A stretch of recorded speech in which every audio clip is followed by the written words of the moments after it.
새해를 시작한 지도 벌써 열흘이 지났습니다. 우리는 희망찬 기대와 함께 현실의 무게도 다시 느끼게 됩니다. 요즘 세상은 참 빠르게 변하고 사람들은 정체성의 혼란 속에서 나는 누구인가 이런 질문을 던지기도 합니다. 지금 우리는 성과로 증명해야 하는 그렇게 해야만 또 인정받는 사회, 또 비교와 경쟁 속에서 마음이 지쳐 있는 시대를 살고 있습니다. 이런 시대 한가운데서 오늘 본문은 뜻밖의 장면을 보여줍니다. 하나님의 아들이 물속으로 내려가시는 장면입니다. 바로 예수님의 세례 받으심, 예수님의 세례 사건입니다. 오늘 본문 마태복음 3장은 광야의 선지자 세례 요한과 회개의 세례로 시작이 됩니다. 요한은 심판의 메시지를 선포하면서 회개하라, 천국이 가까이 왔다 외쳤습니다. 그런데 어느 날 죄 없으신 예수님께서 요단강으로 내려오십니다. 요한은 이를 만류하지만 예수님이 이렇게 말씀하십니다. 15절 말씀에 이제 허락하라, 우리가 이와 같이 하여 모든 의를 이루는 것이 합당하니라. 세례를 받으신 후 하늘이 열리고 성령이 비둘기같이 임하며 하늘로부터 하나님의 음성이 들립니다. 바로 이 장면은 예수님의 공생애가 시작이 되는 주현의 결정적인 순간입니다. 이탈리아의 화가 피에로 델라 프란체스카의 그림 그리스도의 세례, 이 그림을 보면 예수님은 아주 평온하게 서 계시고 하늘에서 내려오는 비둘기는 정지된 듯한 고요함을 보여줍니다. 죄가 없으신 하나님의 아들 예수님은 죄인들이 받는 회개의 세례를 받으려 하십니다. 요한은 당황스러워하며 말리지만 예수님은 모든 의를 이루는 것이 합당하다 이렇게 말씀을 하십니다. 예수님이 물 위로 올라오실 때 하늘이 열리고 성령이 비둘기같이 임하며 성부 하나님의 그 확정적인 음성이 들려옵니다. 이는 삼위일체 하나님이 인류 구원을 위해 공식적으로 사역을 시작하시는 이 장엄한 대관식과도 같습니다. 예수님이 세례를 받으셨을 때 하나님께서 이는 내 사랑하는 아들이요 내 기뻐하는 자라고 선포하셨습니다. 이것은 곧 뭔가를 성취하기도 전에 이미 존재 자체로 충분히 사랑받고 있다는 것을 확정해 주는 것입니다. 예수님은 아무런 기적도 천국 복음을 선포하시기도 전에 먼저 성부 하나님으로부터 사랑받는 자로 은총을 입었습니다. 이것은 우리 인생의 목적이 무엇을 하느냐 이전에 누구인가 하는 것에 있다는 것을 잘 알려줍니다. 독일의 신학자 본헤퍼는 그리스도는 타자를 위한 존재다 그렇게 말을 했고, 이 칼바르트는 세례는 예수 그리스도의 죽음과 부활에 참여하는 것이고 옛 사람이 죽고 새 사람으로 살아나는 사건이다 라고 설명을 했습니다. 예수님의 세례는 단순히 의식적인 행위가 아니라 우리를 구원하시기 위한 대속적 사역의 시작이었습니다. 그러니까 예수님께서 세례를 받으신 것은 우리를 위한 값비싼 순종의 시작이었습니다. 우리가 누군가를 진정으로 위로하려면 그 사람의 처지로 내려가야 하는 것처럼 주님은 우리와 같은 죄인의 줄에 서심으로 소망의 문을 여셨습니다. 토마스 스턴스 엘리어스 시 동방박사의 여행이라는 이 시에서 동방박사들은 아기 예수를 만나러 가는 여정에서 많은 어려움을 겪습니다. 그러나 그들은 포기하지 않고 끝까지 나아갑니다. 시인은 이것이 탄생인가 죽음인가 이렇게 묻습니다. 이게 탄생인가 죽음인가? 그렇습니다. 예수님을 만나는 것은 옛자의 죽음이고 동시에 새로운 생명의 탄생이라고 얘기할 수 있습니다. 세례가 바로 그런 의미를 담고 있습니다. 물속에 잠기는 것은 죽음을 상징하고 또 물에서 올라오는 것은 부활을 상징합니다. 그러니까 우리가 예수님을 믿고 세례를 받을 때 우리는 그리스도와 함께 죽고 그리스도와 함께 살아난다는 의미인 것이죠.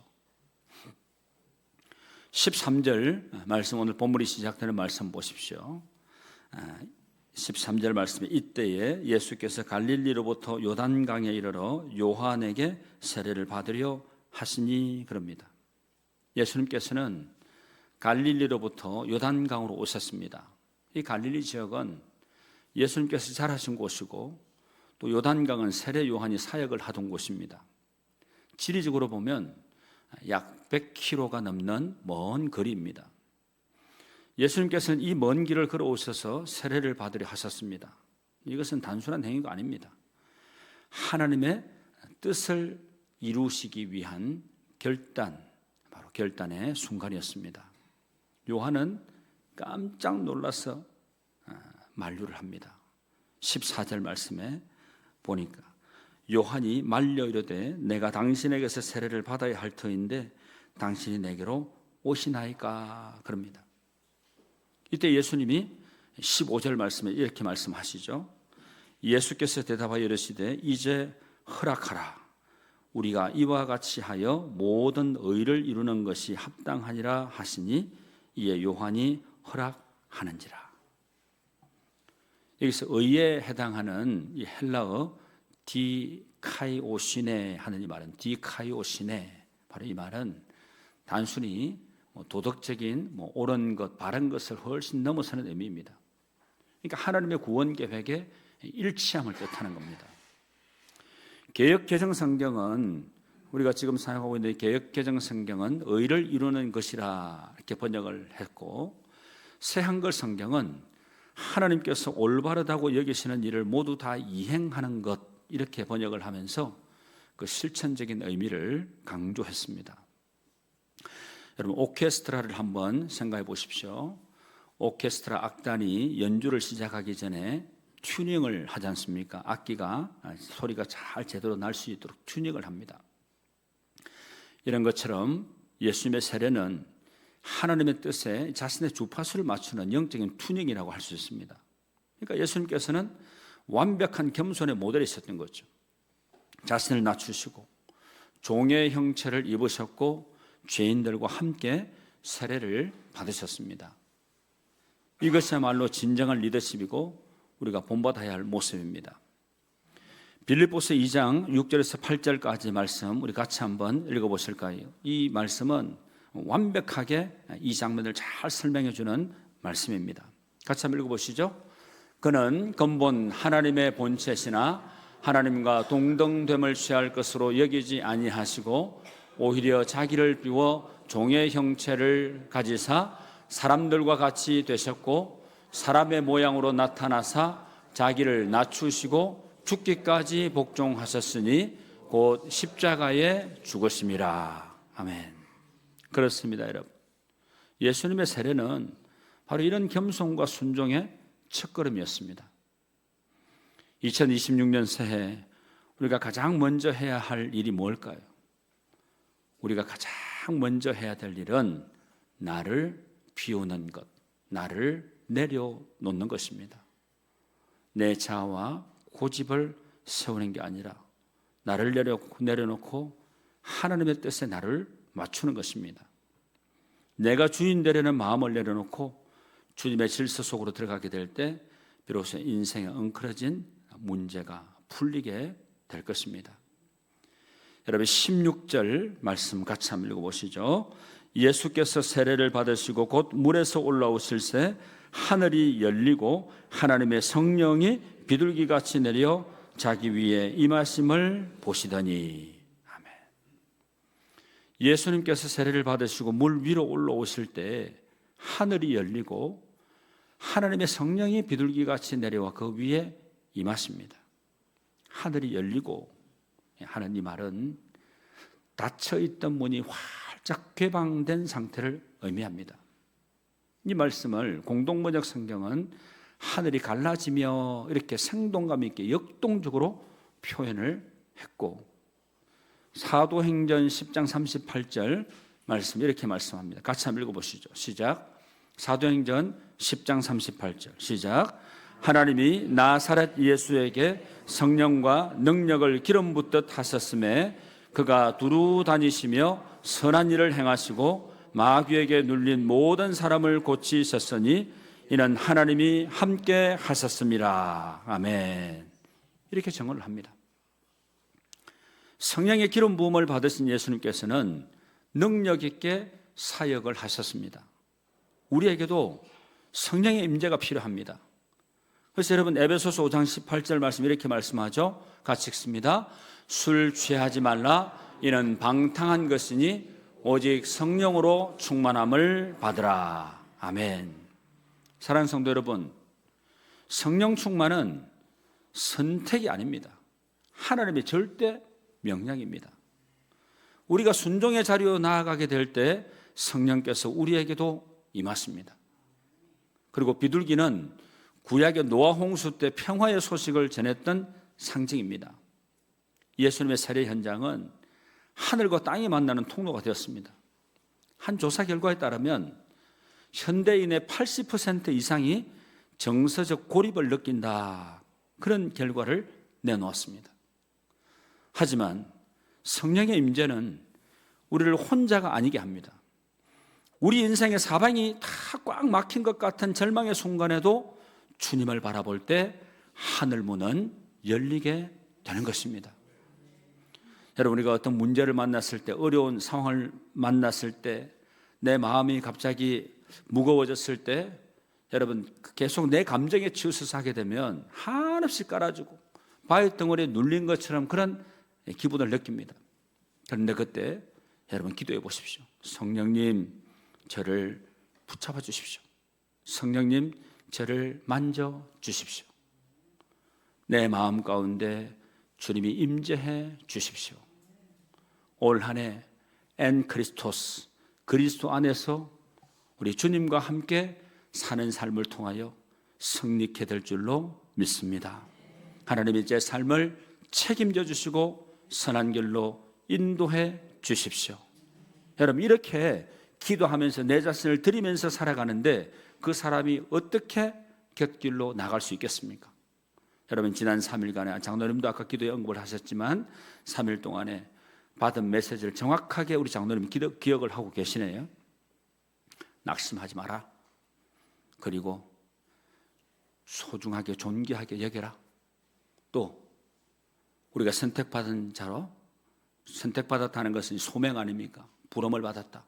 소명을 받은 사람에게는 반드시 약속의 말씀을 주십니다. 그리고 약속의 말씀 붙들고 믿음으로 나아가게 되면 하나님께서는 반드시 승리하는 인생으로, 복된 인생으로 우리를 세워주신다는 약속의 말씀을 분명히 우리는 받았습니다. 여러분, 성령의 임재는요, 우리를 혼자가 아니게 합니다. 우리 인생의 사방이 막힌 것 같은 절망의 순간에도 주님을 바라보게 될 때 하늘의 문은 열리게 되는 것입니다. 성령님은 비둘기처럼 온유하게 우리 마음에 찾아오셔서 불안을 몰아내고 평안을 주십니다. 이런 복된 삶을 넉넉히 살아내시는 2026년 이 한 해에 저와 여러분의 삶이 될 수 있기를, 우리 주사랑교에 속한 모든 성도님들의 믿음 삶이 될 수 있기를 주님의 이름으로 축복합니다. 여러분, 오늘도 성령님 내 위에 머물러 주십시오. 기도하는 여러분들이 되시기를 바랍니다. 그리고 17절 마지막 절 같이 한번 읽어보시죠. 하늘로부터 소리가 있어 말씀하시되 이는 내 사랑하는 아들이요 내 기뻐하는 자라 하시니라. 아멘. 하늘로부터 소리가 있어 말씀하시되 이는 내 사랑하는 아들이요 내 기뻐하는 자다. 사랑하는 바로 이 말은 아가페토스 하는 말인데, 아가페토스, 사랑하는, 이 말은 유일하고 귀한 존재를 의미하는 것입니다. 세번역 성경은 이는 내가 사랑하는 아들이다, 내가 그를 좋아한다, 이렇게 아주 친근하게 번역을 하고 있습니다. 이것은 시편 2편 7절 말씀과 이사야 42장 1절 말씀의 성취인 것입니다. 여러분 시편 2편 7절 말씀 같이 한번 읽어보실까요? 시작. 내가 여호와의 명령을 전하노라. 여호와께서 내게 이르시되 너는 내 아들이라. 오늘 내가 너를 낳았도다. 아멘. 이사야 42장 1절 말씀, 이 말씀 우리가 너무나 잘 알고 있는 말씀인데 같이 한번 읽어보시죠. 내가 붙드는 나의 종, 내 마음에 기뻐하는 자, 곧 내가 택한 사람을 보라. 내가 나의 영을 그에게 주었은즉 그가 이방에 정의를 베풀리라. 할렐루야. 여러분 이런 말이 있습니다. 거울자라는 말이 있는데 이 거울자라는 말은 사회학적인 용어입니다. 이 거울자는 타인의 평가가 내 모습이 된다 하는 뜻입니다. 그러나 우리는 세상의 평가라는 거울이 아니라 하나님의 말씀이라는 거울 앞에 우리는 늘 서야 되는 것입니다. 여러분 마라톤 선수 한번 생각해 보십시오. 마라톤 선수가 막 절벽에 뛰는 그 축의 양쪽에 서가지고 이 응원을 보내는 그 함성을 듣고 힘을 내서 마지막까지 완주를 하지 않습니까? 이것처럼 우리는 하늘의 응원 소리를 들어야 합니다. 우리는 우연히 태어난 존재가 결코 아니죠. 2026년 이 한 해 동안 세상은 우리에게 너 너무 부족해, 너는 실패할 거야, 너는 희망이 없어 이렇게 말할지도 모릅니다. 그리고 이 말처럼 실제로 우리가 부족하고 또 우리가 실패할 수도 있습니다. 지금 이 시점에서 보면 실패라고 생각될 수 있습니다. 그런데 멀리 보고 여러분 우리 자신을 하나님 앞에 드리고 나아가게 되면 반드시 필경 마침내 하는 성경의 단어가 굉장히 많이 나오는데 마침내 우리 인생은 하나님의 손에 붙들린 승리하는 인생이 될 줄로 믿습니다. 여러분 이게 중요합니다. 여러분 혹하다가 과정 중에 중간에 흔들릴 수도 있습니다. 여러분 꽃이 어떻게 핀다 그러던가요? 꽃은 흔들림에 핀다. 바람에 흔들림에 핀다. 이런 얘기가 있더라고요. 흔들리게 되면 그게 넘어지기 위해서 흔들리는 게 아니라 꼿꼿하게 더 강하게 세워지기 위해서 때로는 흔들릴 수 있습니다. 그런데 흔들리는 그 과정을 잘 극복하게 되면 탄탄하게 세워지는 그런 강건한 믿음의 성도의 삶을 넉넉히 살아내는 마침내 승리하는 복된 인생들이 다 되시기를 축복합니다. 여러분 그럴 때 우리는 이 음성을 들어야 됩니다. 너는 내 사랑하는 자녀다. 나는 너로 인해 기쁘다. 이 확신이 있으면 우리는 어떤 풍랑도 뚫고 나갈 수가 있을 것입니다. 여러분 어느 소방관의 인터뷰가 많은 이들에게 울림을 준 적이 있습니다. 화재 현장에서 아이를 구해낸 그에게 기자가 이렇게 묻습니다. 무섭지 않았습니까? 그러자 그는 이렇게 대답을 했습니다. 방화복에 새겨진 소방관이라는 이름과 내 뒤에 나를 믿어주는 동료들이 있다는 사실이 나를 불길 속으로 들어가게 했습니다. 그는 자신의 정체성을 알고 있었기 때문에 두려움을 이겨냈습니다. 그렇습니다. 우리에게는 하나님의 자녀라는 영적인 방화복이 입혀져 있습니다. 그리고 하늘 문을 여시고 응원해 주시는 아버지 하나님이 항상 우리와 함께 하십니다. 2026년에 어떤 불길 같은 시련도 여러분을 결코 태우지 못할 것입니다. 여러분 하나님의 기쁨이시기 때문에 그렇습니다.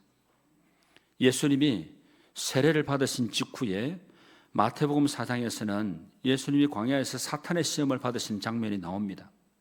돌을 떡으로 만들라 하는 시험, 성전 꼭대기에 올라가서 뛰어내리라 하는 이 시험, 세상에 영광을 줄 테니 절하라 하는 이 시험 앞에서 예수님은 단호하게 기록되었으되 이렇게 말씀으로 응대하십니다. 세례 순간 듣던 음성, 세례를 받는 그 순간에 듣던 음성, 너는 내 사랑하는 아들이라는 선언이 예수님의 마음을 붙들고 있었기 때문입니다. 이처럼 정체성이 분명하면 어떤 유혹 앞에서도 결코 흔들리지 않을 수 있습니다. 우리도 세례와 복음 안에서 이미 주어진 하나님의 사랑을 기억할 때 눈앞의 이익과 유혹 앞에서 하나님의 뜻을 선택할 수가 있습니다. 시험은 사라지지 않지만 시험을 이길 힘은 이미 우리 안에 주어져 있음을 여러분 확실히 믿으시길 바랍니다. 그 힘이 바로 사랑받는 자의 확신입니다. 말씀을 정리하고 맺겠습니다. 사랑하는 성도 여러분, 오늘 우리는 요단강에서 열린 하늘을 보았습니다. 예수님은 우리와 똑같이 낮아지심으로 우리가 하늘에 오를 길을 열어주셨습니다. 2026년 이 한 해, 때로는 이제 세상이 여러분을 무가치하다고 속일지라도 오늘 들려주신 너는 내 사랑하는 자라 하는 음성을 여러분 꼭 들으시길 바랍니다. 이 음성이 여러분의 자존감이 되고 성령의 평화가 여러분의 평안이 되시길 바랍니다. 그리고 예수 그리스도의 세례는 곧 우리의 세례이고 주님의 승리는 곧 우리의 승리인 것을 여러분 확실히 믿으시길 바랍니다. 열린 하늘문을 향해 담대히 나아가는 복된 이 한 해의 삶이 될 수 있기를 우리 주님의 이름으로 축원합니다. 기도드리겠습니다.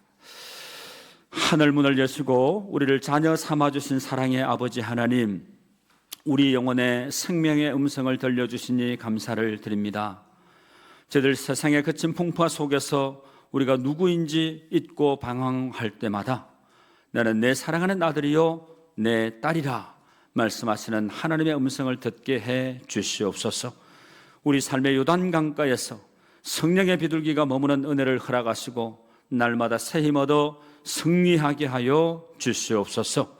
우리를 위해 가장 낮은 곳까지 내려오신 우리 구주 예수 그리스도의 이름으로 기도하옵나이다. 아멘.